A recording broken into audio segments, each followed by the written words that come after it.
Hello बच्चा party. तो आज के इस वीडियो में हम जो देखने वाले हैं वो आज का जो टॉपिक होगा हमारा वो होगा एक्सरसाइज 9। और जो चैप्टर का नाम है वो है हमारा त्रिकोणमिति के कुछ अनुप्रयोग। त्रिकोण मिति के अनुप्रयोग।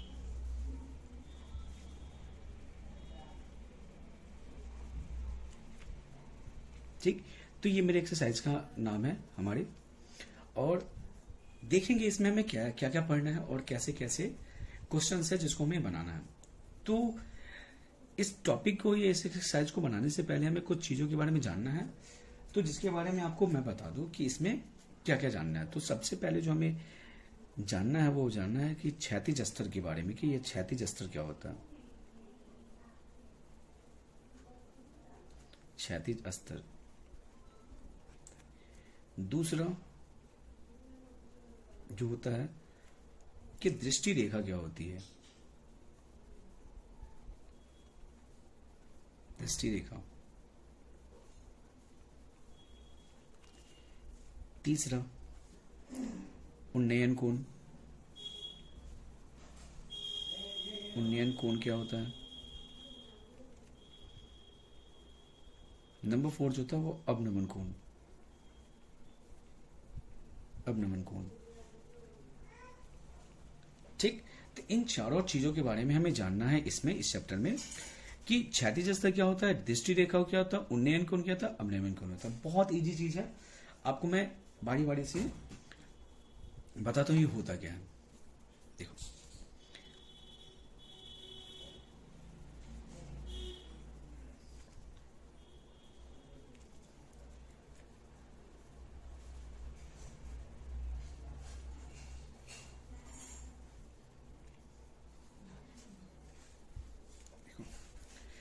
तो ये दृष्टि का मतलब हो गया,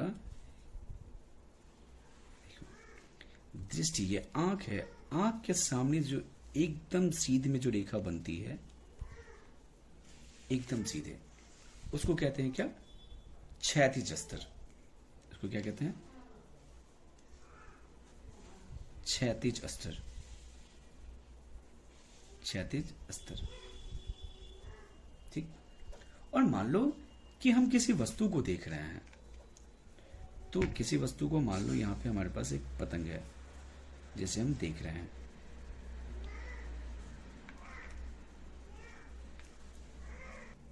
तो ये एक पतंग है। ठीक, और इस पतंग को हम देख रहे हैं।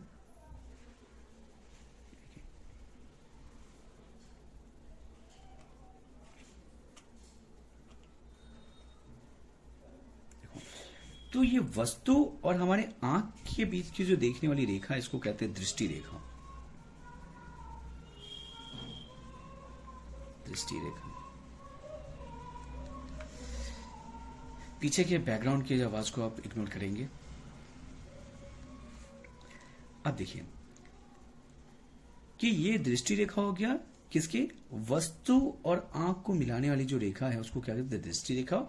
और आंख के ठीक सामने सामने जो रेखा है एकदम परपेंडिकुलर, उसको क्या कहते हैं, क्षैतिज रेखा।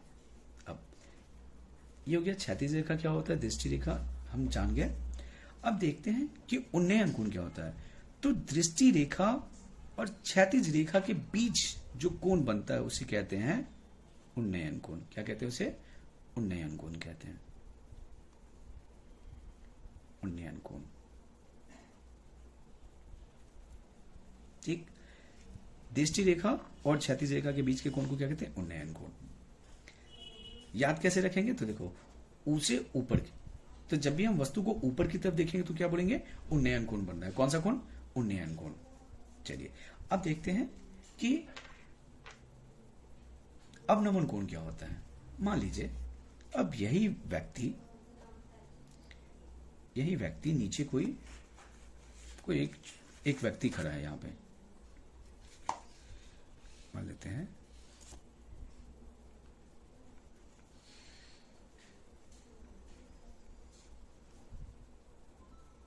ठीक, तो यहां एक व्यक्ति खड़ा है इस पॉइंट पे,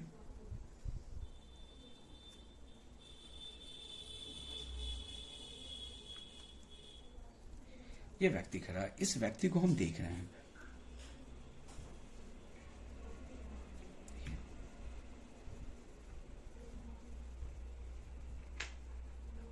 ठीक, तो देखिए अब जब भी कोण जो बनता है वो हमेशा दृष्टि रेखा और क्षैतिज रेखा के बीच में बनता है। तो अभी हमारे लिए क्षैतिज रेखा ये है, दृष्टि रेखा ये भी है, तो इसके बीच का जो कोण बनेगा उसे हम क्या कहेंगे, अवनमन कोण। क्या कहेंगे इसको, अवनमन। इस वाले कोण को क्या कहेंगे, ये जो यहां बनना है इस कोण को क्या बोलेंगे, अवनमन कोण। अवनमन कोण बोलेंगे। ठीक, तो दृष्टि रेखा और क्षैतिज स्तर के बीच के कोण को हम क्या कहेंगे, अगर ऊपर देखें तो उन्नयन कोण कहेंगे, नीचे देखें तो अवनमन कोण। याद भी रखेंगे ऊ से क्या होता है, यहां लिख देता हूं, ऊ से ऊपर। तो ऊपर जब हम देखेंगे तो क्या बनेगा, ऊपर जब देखेंगे तो हमें बनेगा उन्नयन कोण, और नीचे जब देखेंगे तो क्या बनेगा, अवनमन कोण।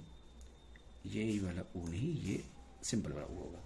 ठीक, चलिए तो इतना ही कुछ इसमें हमें देखना है कि जो जानना था उन्नयन और अवनयन। अब देखते हैं कि इसमें हम किस किस त्रिकोणमितीय अनुपात का यूज करने वाले हैं। तो हम जानते हैं कि हमारे पास क्या होते हैं, 6 त्रिकोणमितीय अनुपात होते हैं। पहला साइन थीटा, दूसरा कॉस थीटा, तीसरा tan theta, cot theta, cosec theta और सेक थीटा। और हम जानते हैं कि लाल कक्का, ये यहां से स्टार्ट करते हैं। आई होप ये आपको सीक्वेंस याद होगा कि साइन, कॉस, टेन, कॉट, फिर क्या होता है सेक और कॉसेक। तो साइन थीटा क्या होता है, एल बाई के लंबा टेकन। कॉस थीटा क्या होता है, ए बटे के। टेन थीटा क्या होता है, एल बटे ए। कॉट थीटा क्या होता है, कॉट ए बटे एल। कॉसेक क्या हो जाएगा, कर्ण बटे लंब। और सेक थीटा हो जाएगा कर्ण बटे आधार। ठीक, तो इस जो ये चैप्टर है, इस चैप्टर में जो मोस्टली हमें यूज पढ़ने वाला है वो इस तीनों का यूज पढ़ने वाला है। साइन, कॉस, टेन का मोस्ट ऑफ द टाइम हम इसी तीनों का यूज करने वाले हैं, मतलब तीनों में से किसी एक का यूज करेंगे। ठीक, और दूसरी बात कि आपको थीटा की वैल्यू याद कर लेनी चाहिए। ठीक, 30, 45, 0, 90 और 60 किसका, साइन, कॉस और टेन का, तो आप याद ही कर लो। तो ये सारी बातें पढ़नी है, थ्योरी का हो गया कि इतना ही थ्योरी आपको इस चैप्टर में पढ़ना है। और बाकी अब हम देखेंगे इसके आगे क्या, कि प्रॉब्लम कैसे बनाते हैं इसकी। आई होप कि आप समझ गए उन्नयन कोण क्या होता है, अवनमन कोण क्या होता है, दृष्टि रेखा क्या होता है, क्षैतिज स्तर क्या होता है। दृष्टि कोण कभी भी बनेगा किसके बीच में, क्षैतिज स्तर और दृष्टि रेखा के बीच में ही कोण बनेगा। अगर ऊपर देखते हुए कोण बनना तो उसको क्या बोलेंगे, उन्नयन कोण, और नीचे देखते हुए बनना तो क्या बोलेंगे, अवनमन कोण बोलेंगे। आई होप ये चीजें आपको क्लियर होगी। चलिए तो अब हम देखते हैं प्रॉब्लम कैसे बनाते हैं। इसमें चलते हैं हम एक्सरसाइज 9.1 पे। चलिए तो हम देखते हैं 9.1 का पहला क्वेश्चन। देखिए क्वेश्चन क्या कह रहा है आपसे, देखिए क्या कह रहा है कि सर्कस का एक कलाकार एक 20 मीटर ऊंचे डोर पर चढ़ रहा है जो अच्छी तरह से तनी हुई है और भूमि पर सीधे लगे खंबे के शिखर से बंधा है। यदि भूमि स्तर के साथ डोर द्वारा बनाया गया कोण 30 डिग्री का हो तो खंबे की ऊंचाई ज्ञात कीजिए। चलिए अब हम देखते हैं क्या कह रहा है। तो ये कह रहा है क्या कि 20 मीटर लंबी डोरी पर चढ़ रहा है, कितना, 20 मीटर।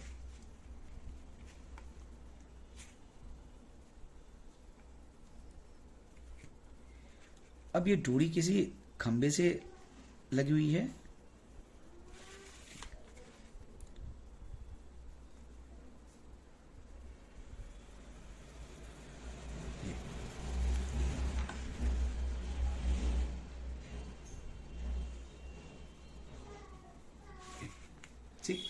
इस जोड़ी की लंबाई क्या दी हुई है हमें, तो 20 मीटर। ये फिगर आपके बुक में दे दिया है। और कोण कितना बन रहा है, 30 डिग्री बन रहा है यहाँ पे। अब देखिए, और हम जानते हैं इसका नामकरण कर लेते हैं। तो ये ए हो गया, ये बी और ये सी। या 90 डिग्री हमें एक समकोण दिख रहा है। तो सबसे पहले हम देखेंगे कि हमें क्या दिया हुआ है इसमें। हम देखेंगे इसमें कि हमें दिया क्या हुआ है। तो हमें इसमें थीटा दिया हुआ है।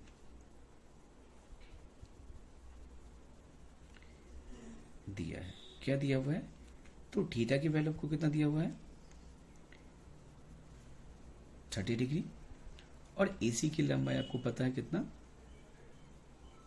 20 मीटर।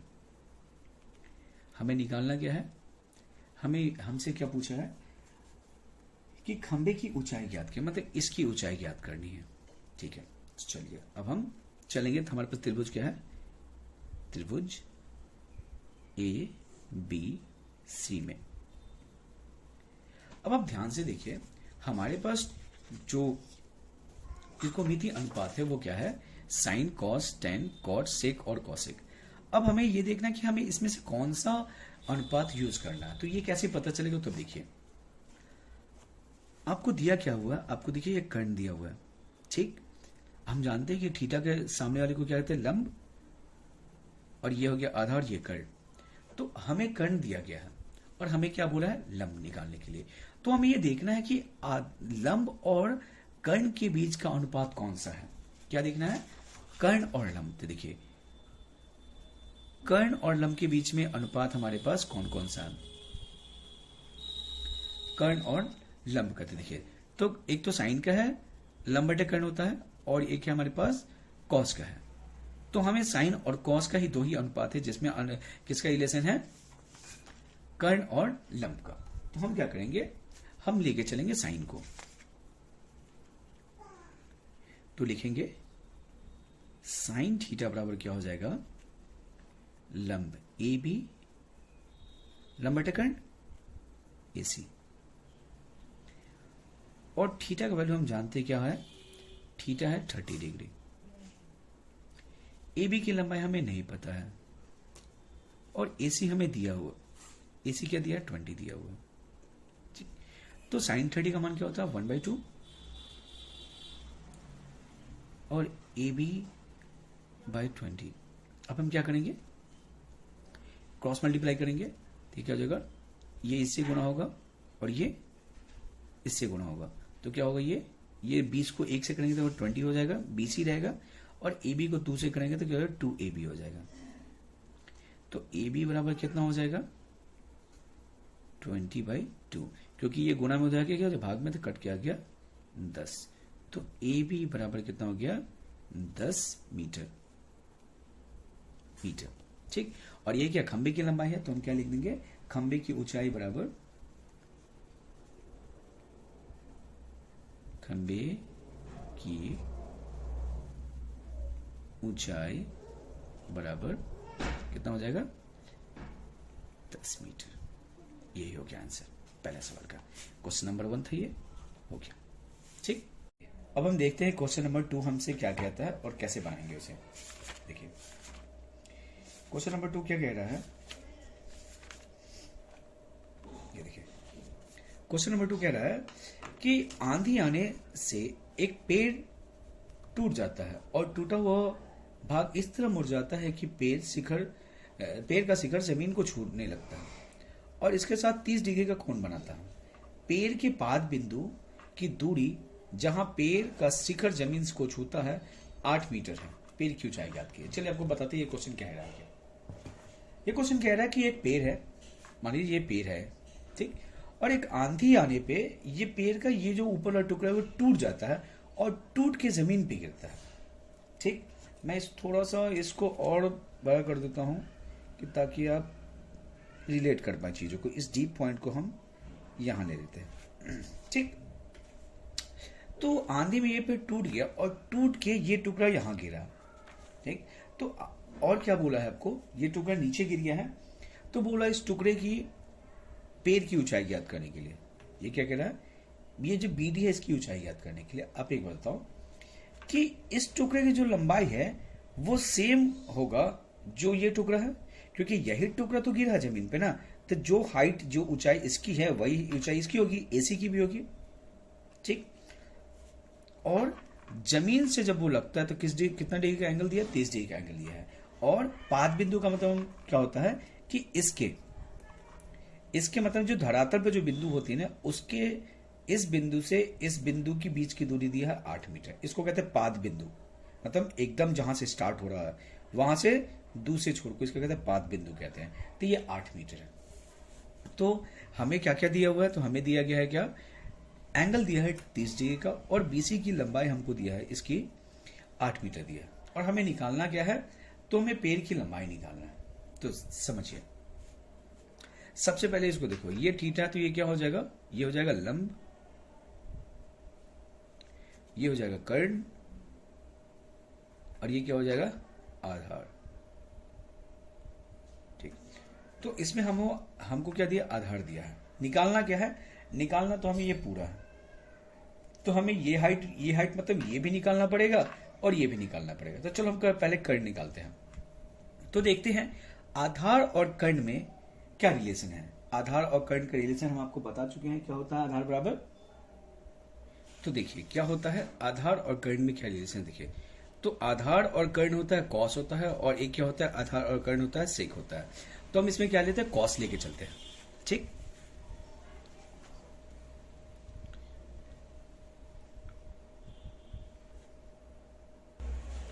तो इसमें लेके चलेंगे हम कॉस, क्या ले, कॉस किस त्रिभुज में, तो त्रिभुज ए बी सी में, त्रिभुज ए बी सी में। तो हमारे पास कॉस लेके चलेंगे तो कॉस थीटा बराबर क्या हो जाएगा, आधार बटे कर्ण मतलब बी सी बटे ए सी। चलिए, और थीटा में क्या क्या दिया हुआ है, 30 डिग्री दिया हुआ है। बीसी की लंबाई हमें 8 है और एसी हमें पता नहीं कर्ण। तो हम क्या निकालेंगे, कॉस 30 का मान क्या होता है, √3/2, √3/2 8 बटे AC। अब कॉस मल्टीप्लाई, इसको इससे गुना करेंगे, इसको इससे गुना करेंगे और इसको इससे करेंगे, तो ये क्या हो जाएगा √3AC, और ये 8 दूनी 2 गुने 8 हो जाएगा। तो ये हो जाएगा AC बराबर क्या हो जाएगा, देखिए 8 दूनी 16, और ये गुना में क्या हो जाएगा भाग में, तो इतना मीटर हो गया। या हम क्या कर लेंगे इसको, अब नीचे में, क्योंकि नीचे में रूट वाली संख्या कभी रखते नहीं हम, तो क्या करेंगे इसको रसनाइज कर लेंगे, ऊपर नीचे √3 से गुना कर देंगे। ठीक। तो क्या हो जाएगा, ये हो जाएगा 16 √3 बटे √3 को √3 से गुना करेंगे, हो जाएगा 3। तो इतना मीटर इस कर्ण की लंबाई होगी। ठीक। और हमें ये लंब भी चाहिए, तो देखिए लंब और आधार के रिलेशन हमें किस में आता है, tan में। लंब और आधार देखो, tan बराबर क्या होता है, लंब बटे आधार। तो हम tan यूज कर लेते हैं। अब क्या यूज करेंगे, tan यूज करेंगे। तो अब चलते हैं, हम इसमें लगाएंगे tan थीटा बराबर, tan थीटा बराबर होता है लंब क्या है, AB बटे आधार BC। देखिए तो थीटा का वैल्यू है 30 डिग्री, AB हो गया हमें फाइंड करना है, और BC हो गया 8। तो tan 30 का जो मान होता है 1/√3 बराबर AB बटे 8। तो ये AB की जो वैल्यू हो जाएगी, मैं यही बना लेता हूँ, देखिए ये इससे मल्टीप्लाई हो जाएगा, तो ये हो जाएगा 8। देखो ये इससे मल्टीप्लाई करेंगे, ठीक। तो 8 बट्टे क्या हो जाएगा √3, किसकी वैल्यू, AB की वैल्यू। उसको लिख सकते हैं AB बराबर क्या लिख सकते हैं, 8 बट्टे √3। ठीक, 8 बट्टे √3। अब ये बोले हैं कि रूट वाला नीचे नहीं रहता, इसको क्या करेंगे, फिर से हम रेशनलाइज कर दें, मतलब परमेकरण कर देंगे। तो ए बी बराबर क्या हो जाएगा, 8 को √3 से कितना गया, 8√3 और ये हो गया 3। ठीक, इतना मीटर। अब देखिए, अब हमें ये टोटल लंबाई निकालना, पैर की ऊंचाई, पैर की ऊंचाई याद करना। तो ये तो निकल गया और हम जानते हैं ये किसके बराबर होता है, इसके बराबर होता है। तो बी डी जो है क्या हो जाएगा, A B plus A D, और ये ए डी किसके बराबर होगा, ए सी के बराबर होगा। तो चलो तुम लिखेंगे पैर की ऊंचाई, पैर की ऊंचाई, ऊंचाई, पैर की ऊंचाई बराबर क्या हो जाएगा। तो देखिए बी डी है, तो बी डी को हम क्या लिख सकते हैं, A B plus A D, और देखिए A B plus A D को क्या लिख सकते हैं, इस ए डी को, क्योंकि ये टुकड़ा बराबर होगा, क्योंकि यही टुकड़ा तो जमीन पर गिरा है। तो ए डी की जगह हम ए सी लिख सकते हैं। तो ए बी की वैल्यू क्या निकाली हम अभी क्या निकला है, 8√3/3, और ए सी की क्या निकाले यहाँ पे देखो, ये ए बी की वैल्यू और ए सी की वैल्यू हम यहाँ देखो क्या निकाले थे, 16√3/3। अब एलसीएम तो हमारा क्या होगा, 3 होगा, इसको जोड़ कितना हो जाएगा, 24√3। ठीक, ये कैंसिल आउट हो गया, 8×3 = 24। तो पैर की ऊंचाई जो हो गया, बी टी बराबर क्या हो गया, 8√3 मीटर। ये हो गया पूरा पैर की ऊंचाई। अगर √3 का वैल्यू दिया रहता सवाल में तो हम इसके जगह इसका वैल्यू रखते, क्योंकि नहीं दिया हुआ था इसको हम यहीं छोड़ देंगे। तो ये रहा क्वेश्चन नंबर 2। चलिए अब क्वेश्चन नंबर 3 में चलते हैं। देखिए क्वेश्चन नंबर 3 थोड़ा सा लंबा है, लेकिन आपको हम देखते हैं, समझाने की कोशिश कर रहे हैं। कह रहा है एक ठेकेदार बच्चों को खेलने के लिए एक पार्क में 2 फिसलन पट्टी लगानी चाहते हैं, मतलब जो पार्क में होता है ना फिसलने के लिए बच्चों के। तो 5 वर्ष से कम उम्र के बच्चों के लिए वो एक ऐसी फिसलन पट्टी लगाना चाहता है जिसका शिखर एक 1.5 मीटर ऊंचा हो और भूमि से 30 डिग्री के कोण पर झुका हो, जबकि उससे अधिक उम्र के बच्चों के लिए 3 मीटर ऊंचे पर एक अधिक ढाल का फिसलन पट्टी लगाना चाहती है जो भूमि के साथ 60 डिग्री का कोण बनाती है। प्रत्येक स्थिति में फिसलन पट्टी की लंबाई क्या होनी चाहिए। चलिए तो आपको समझाते हैं, इन शॉर्ट में ये कहना क्या चाहता है कि पार्क में आपने देखा होगा कि बच्चों के फिसलने के लिए ना वहां पे लगा रहता है। तो हम देखते हैं, तो देखिए इस प्रकार का कुछ डायग्राम होता है, आप देखे होंगे फिसलन पट्टी।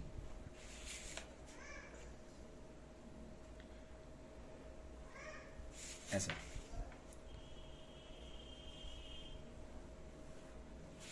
ठीक, और दूसरा आपने देखा होगा ऐसे ही।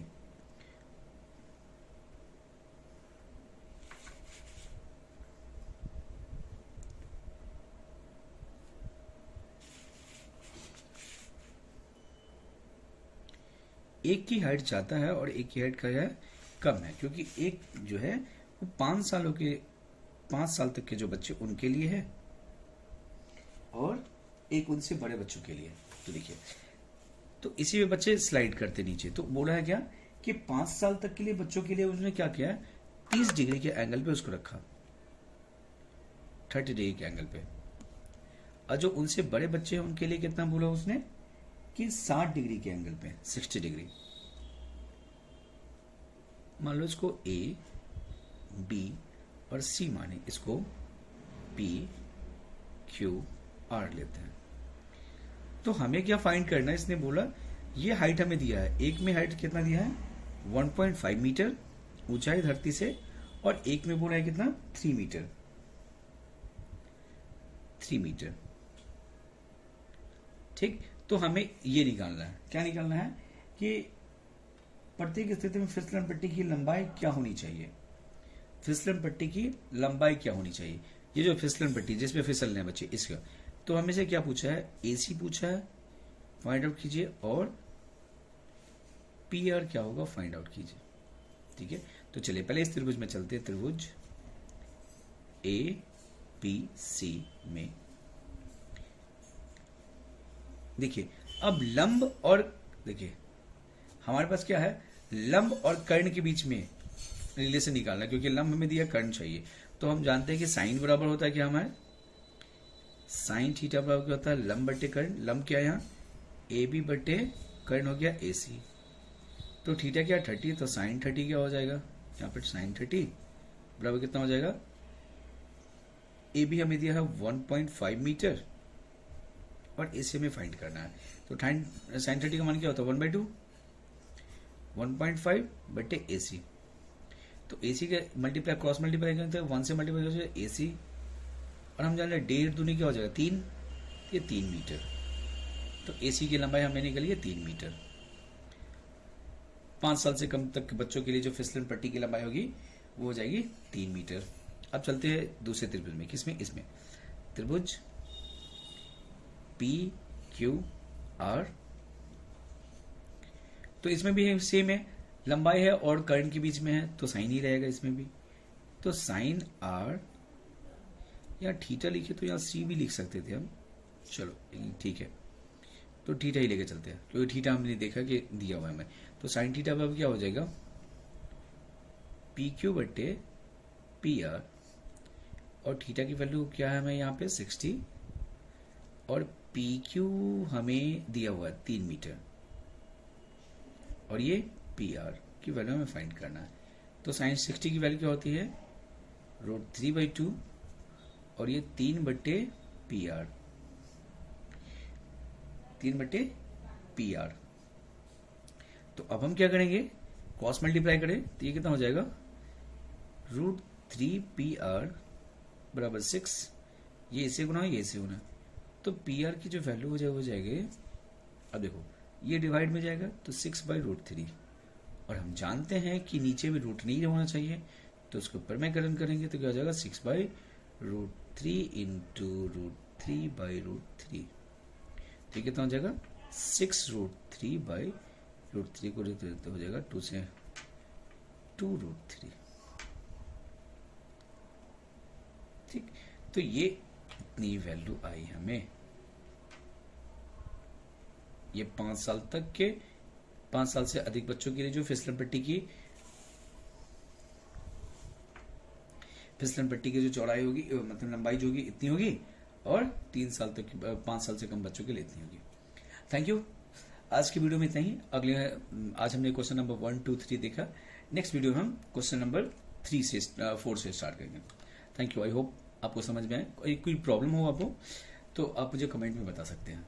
Thank you so much.